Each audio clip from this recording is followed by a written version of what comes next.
The goal of this video is to take you on a behind-the-scenes tour of a microbiological lab. What happens to your samples when they're submitted to testing? When a water sample is submitted to the microbiological laboratory for testing, it is typically plated on a medium that will allow it to identify specific pathogens, a medium like this one, XLD, for xylose lysine deoxycholine agar.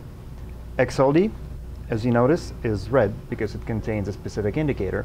It also has specific nutrients that will allow only certain microorganisms to grow. Also, in the presence of the indicator, different pathogens will turn a different color.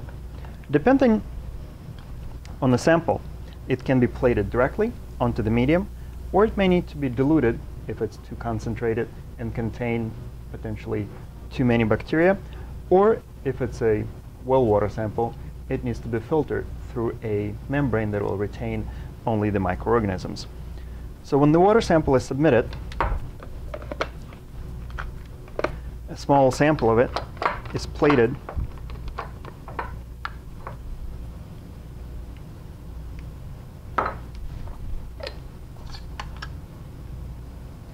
on the surface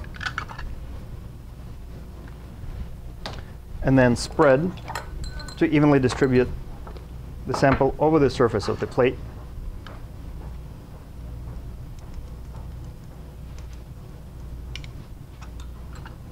After it is spread, it is labeled with the date, name, and the type of a sample, and then placed in the incubator at 42 degrees Celsius. Upon completion of the incubation, we can observe different types of colonies on the plate. When the plate turns yellow, it is usually an indication that we have coliforms or fecal coliforms in our sample. When the bacterial colonies turn black, like this one, it's an indication that we're dealing with a salmonella contamination of the water sample.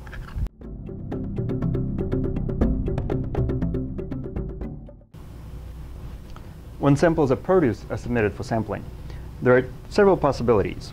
Pathogens may be present on the surfaces of the fruit, or they may be present inside of the fruit. To find if there are any pathogens on the surface of the tomato, it'll be placed into a stomacher bag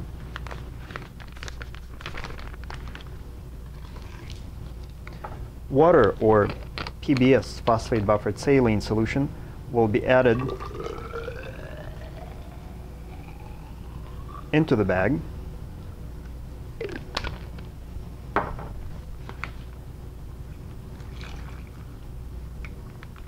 The bag will be closed, and the tomato will be rubbed to dislodge any potential microorganisms that may be present on the surface of a tomato. After the tomato is rubbed, a small aliquot, approximately 20 microliters, will be withdrawn from the bag and then plated on the surface of the medium called XLD.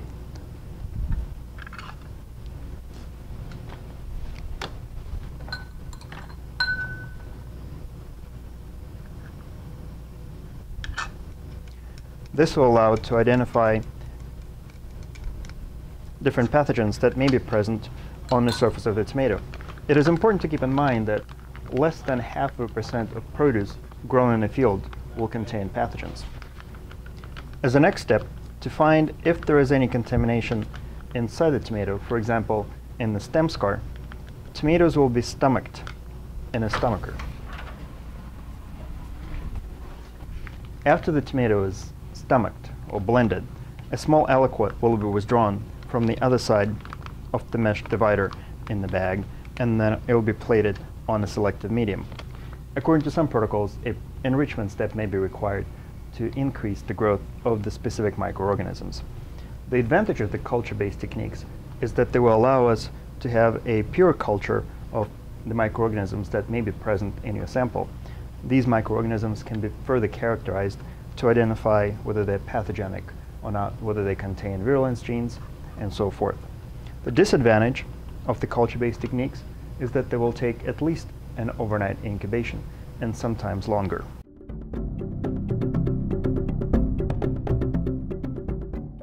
In addition to culture-based techniques, many laboratories will also conduct DNA-based identification of the potentially pathogenic microorganism.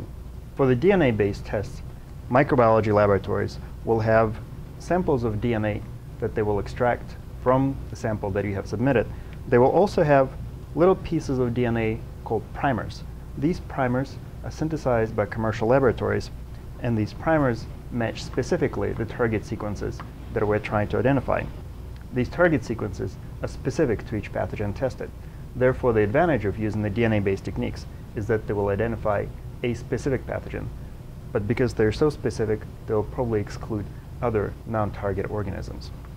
In addition to primers, a reaction will also contain the polymerase, which is an enzyme that will amplify DNA, the buffer, and also small molecules called nucleotides. The reactions are very small, no more than a droplet of approximately 25 microliters, and 96 reactions will fit in a plastic tray.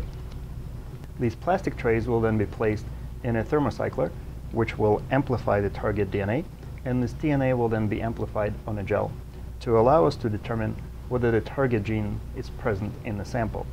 The identification of this target gene will signal that the bacterium from which it was isolated is also present in your sample. The disadvantage of using DNA-based techniques is that there's typically no reference.